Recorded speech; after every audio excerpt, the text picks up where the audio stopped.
The priority of Sri Lanka's vaccination program has predominantly been the country's over 30s. The only exceptions to this age group were those engaged in essential services and those in the tribe forces and health sector. In addition, migrant hopefuls, be it work or education purposes, were the other category granted the exception of getting vaccinated despite the age requirement. However, the Ministry of Health announced plans to expand the drive to those between 20 to 30 years of age on Friday at Hambantota. With that, Chief of the National Operations Centre for the Prevention of COVID-19, Army Commander General Shavindra Silva said that those aged between 20 to 29 years of age in the Colombo, Gampa, Kalutara and Galle districts could get inoculated tomorrow.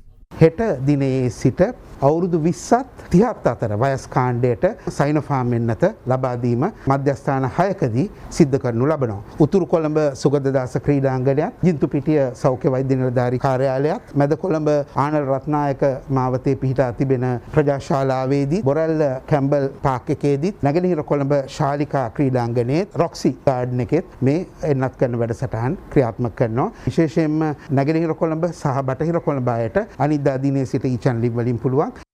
the meantime, Sri Lanka received its largest vaccine consignment today. 4 million Sinopharm vaccine doses procured as part of the purchase order placed by the State Pharmaceuticals Corporation touched down at the Bandaranaike International Airport.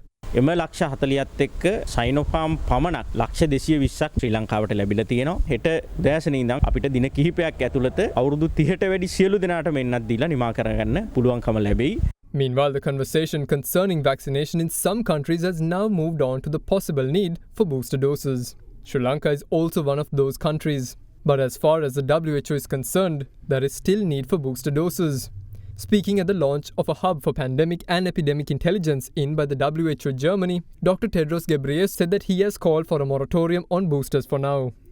Around the world, many countries are still seeing steep increase in cases and deaths. More than 5 billion vaccines have now been administered globally, and almost 75% of them have been in just 10 countries. In low-income countries, most of which are in Africa, less than 2% of the adults are fully vaccinated, compared with almost 50% in high-income countries. Some countries are now rolling out booster doses to fully vaccinated people, when millions of people around the world have not even received their first dose. That's why I have called for a moratorium on boosters, at least until the end of this month, to allow those countries that are furthest behind to catch up. Doses may be necessary for the most at-risk populations where there is evidence of waning immunity against severe disease and death, such as the very small group of immunocompromised people who did not respond sufficiently to their initial doses or are no longer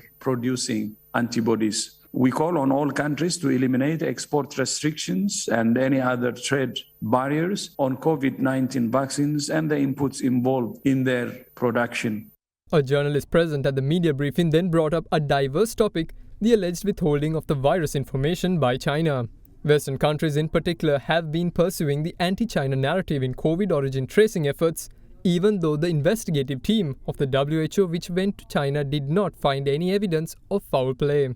Responding to the question, Executive Director of the WHO's Health Emergencies Program, Dr. Michael Ryan had this to say.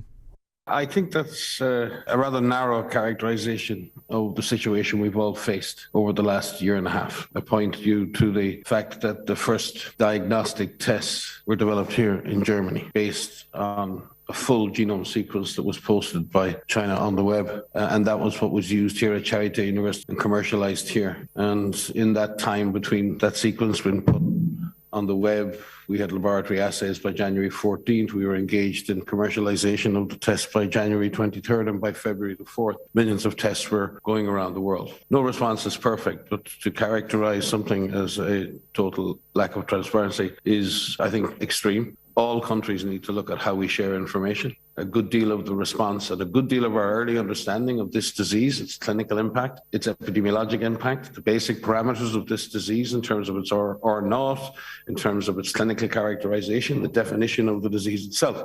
Much of that data came from the frontline workers in China and then in other countries. The WHO's Director General also had something to say on the topic, and his response showed that maybe there is a division within the organization about the allegations leveled at China. On the Berlin hub, the WHO hub, one of the things we're saying is it will be collaborative intelligence. And if you say collaborative intelligence, then it should be based on trust.